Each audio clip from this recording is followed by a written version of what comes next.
Okay, let's jump right into this explainer, because we are exploring a seriously provocative premise today from critical adoption studies. We're going to look impartially at this idea that the modern adoption industry actually operates using systemic coercion and, well, cult-like dynamics. Yeah, you heard that right. We're examining the very heavy claim that adoption is a cult, and you might just be in it without even realizing. Here's our roadmap for today. First, the hegemonic rescue narrative. Second, the adoption cult hypothesis. Third, mechanisms of coercive persuasion. Fourth, linguistic gaslighting and conformity. Fifth, the historical blueprint. And finally, number 6, the weight of loss. Let's get started. Section 1, the hegemonic rescue narrative, where we deconstruct the so-called win-win. So there's this massive contrast between how Hollywood traditionally portrays adoption, as this unquestionable, totally altruistic win-win for absolutely everybody involved, and how critical adoption studies actually views it. Critics argue we desperately need an epistemological shift here. We need to look beneath the surface of that whole humanitarian rescue narrative to see the potential for things like structural violence, commodification, and coercive persuasion. And that brings us to a really crucial, though admittedly heavy concept, structural violence. Researchers apply this specific lens to adoption, pointing out that it essentially transfers children across lines of class, race, and geography. The argument is that this creates a massive power imbalance between a highly lucrative industry on one side and vulnerable biological families on the other, where social institutions may inadvertently or even systematically harm individuals. Moving right along to Section 2, the adoption cult hypothesis, the epistemological shift. Adoption is a cult, and you're in it. Academics and adoptees alike are actually using this startling phrase to argue that the industry enforces a strict, state-sanctioned identity on adopted individuals. By using what they call discursive systems of constraint, they claim the system demands absolute, unwavering conformity to that rescue narrative. Obviously, this is a radical departure from how society normally talks about this topic. When you look at online spaces, the parallels being drawn are pretty stark. Take this adoptee on a Reddit forum, for instance. They noted, "The Children of God cult used to tell their congregation members the same thing after enduring beatings. There is a frightening correlation here."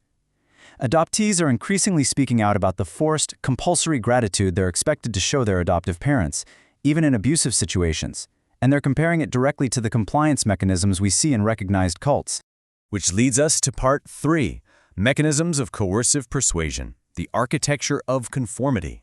Scholars are actually mapping traditional techniques of coercive persuasion, specifically Edgar Schein's academic work on thought reform, directly onto modern adoption practices. To enforce groupthink, they argue the industry uses role modeling by constantly highlighting true believers who enthusiastically uphold the rescue narrative. Then there's peer pressure, which is utilized in support groups to silence anyone who expresses trauma, usually by quickly labeling them as ungrateful. And finally, alignment of identity.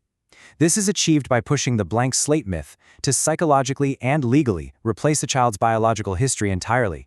Now, what's truly wild to wrap your head around is that this architecture of conformity doesn't just exist as some abstract social concept. It supports a massive business. We are literally talking about a multi-billion-dollar-a-year industry. Critics argue that in this system, adoptive parents are essentially the paying customers, and the child is the product being supplied to meet incredibly high market demand. To give you an idea of how deep this goes, legal scholars from the Colorado Law Scholarly Commons have pointed out some deeply troubling language used within this market.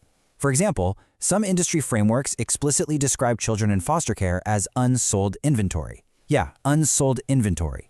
When supply and demand economics are applied to human lives like that, researchers argue that the cult-like demand for absolute positivity really starts to look like a protective measure for a highly lucrative product. Section 4. Linguistic gaslighting and conformity, maintaining the fog. Imagine for a second not being allowed to have conflicting feelings about your own life story. Well, this is exactly what adoptees call the fog, a state of psychological denial regarding relinquishment trauma. And critics say it's maintained through compulsory gratitude, which is basically a form of linguistic gaslighting where totally natural grief over losing one's biological family is pathologized as mere ingratitude. We actually see this engineered language everywhere in the adoption community. Terms like gotcha day imply possession and kind of trivialize a traumatic severance.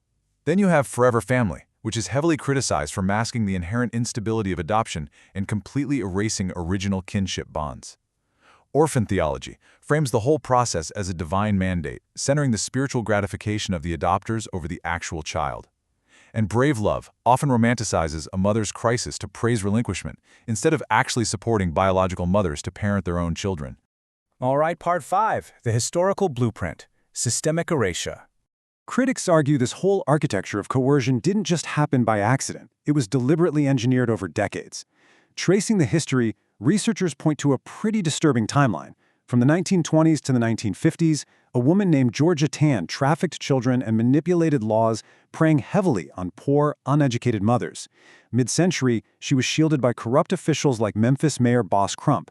And by the late 1970s, the adoption lobby pushed the sealed records paradigm against the civil rights of adoptees. This laid the historical groundwork for the systemic erasure that's so heavily debated today. To really understand the scale of this historical corruption, check this out.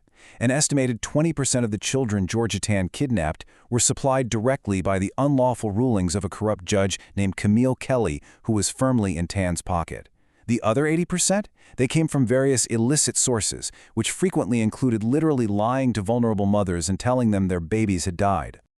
This long history of regulatory capture culminated in lobbying for the Uniform Adoption Act, which actually sought to seal adoption records for a staggering 99 years.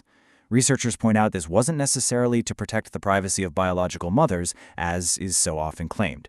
Rather, it was to shield agencies from historical audits and legal liability, permanently erasing the adoptees' access to their own truth. Finally, Section 6, the weight of loss, the human toll. Adoptees often face what's called adoptism from society. You might not even realize this bias exists, but it's the cultural belief that adoptive families are somehow less connected, or the incredibly harmful assumption that adopted people were somehow rejected for a reason. This bias isolates adoptees even further when they attempt to speak their truth about the cult-like dynamics they experience. Add to this genealogical bewilderment. It's exactly what it sounds like, a profound, lifelong psychological distress caused by a total lack of access to one's own genetic, medical, and historical identity. It's this deeply traumatic disconnect from a person's roots enforced by the very system that claims to save them.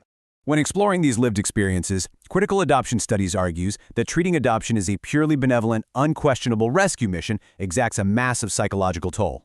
This is exactly why so many in the community compare it to a cult that demands absolute loyalty, and why they are fiercely advocating for radical transparency and reform within this multi-billion-dollar framework. So I'm going to leave you with this really provocative question raised by the research. If adoption is purely a social welfare enterprise designed solely to help needy children, why is it driven by market supply and demand? Why the need for coercive persuasion, sealed records, and linguistic gaslighting? It's a question that completely challenges the core of the hegemonic narrative, and it's one that absolutely deserves your deep consideration.